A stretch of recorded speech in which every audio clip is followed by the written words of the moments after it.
with this kind of step back look, I will say something else. I wanted just your thoughts on this, Dan. So we talked about the strong comps growth in this quarter, best in a decade or more. Companies said that strength was across all 5 of their major product categories. And I thought it was interesting that they know that toys were called out specifically by management in terms of being a category of strength for the company. And this seems like a boost because of the Toys R Us closures. What do you think going forward? Toys and baby products were mentioned by management as being a lower margin but high growth areas where they're pushing for the holiday season. Thoughts there? So we've talked a lot about toys because obviously I have a background running a toy store. And Target, just like everybody else, they don't do much with toys. They just throw them on the shelves.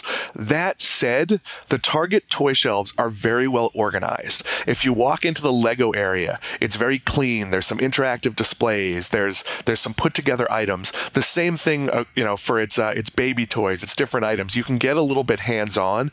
So I do think it's more pleasant to shop toys in a Target than say a Walmart.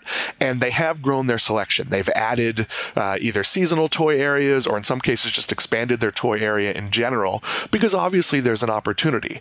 I'd love to see them do a little bit more, demonstrate some of these toys, have some working sections where you can play with things, but for what it is and for what they do, they've seen the opportunity and they've really grown what they have, moved into some new categories, sort of tweaked the edges with some more educational stuff, with some things that are, a mix between, athletic and toy. So I see a huge opportunity this holiday season.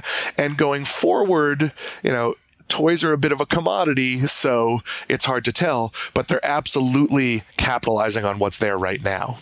Okay. A couple more minutes here before we wrap up. Something that I also want to say to put these really strong recent results in perspective, because as impressive as the second quarter was, on a more macro level, retail spending across the board has been very strong recently. Even Cornell, the CEO, he said, quote, "There's no doubt that, like others, we're currently benefiting from a very strong consumer environment, perhaps the strongest I've seen in my career." To that effect, shares of Nordstrom, Kohl's, Macy's, and TJX companies are also all up 30% or more year to date. So they're also among the top performers in the S&P 500 so far this year. So Target's not alone in terms of this brick and mortar retailer being part of that tailwind. So to wrap up, Dan, anything else you'd like to add before we close out? Well, Target has positioned itself well for sort of the next downturn by having a lot of inexpensive house brands that don't feel cheap.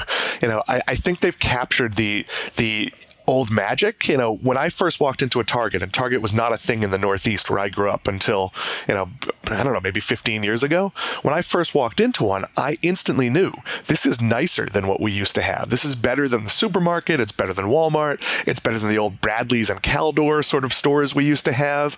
And that sort of slipped away over time. The days where you could make the joke, "I'm shopping at Target," which became a cliche, but it actually did mean something. It was sort of a superior brand experience.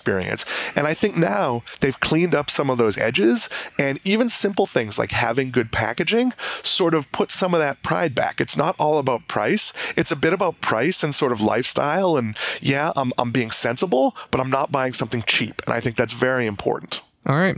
I also think it's important for listeners to realize that in the first half of this year, on the more financial side, Target generated $2.7 billion of operating cash flow.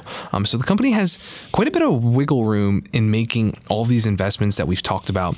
They forecasted $3.5 billion of CapEx spending in 2018. So a lot of their brick and mortar competition really cannot afford to make these long-term plays as they're just struggling to keep the doors open. But here, Target, they can do this, and they can do all of that while easily maintaining their 3% yield, which has grown 47 years straight at this point. So the stock is actually just shy of becoming a dividend king too. Definitely interesting to watch. I think management team here has executed really well. Thanks for bringing it onto my radar, Dan.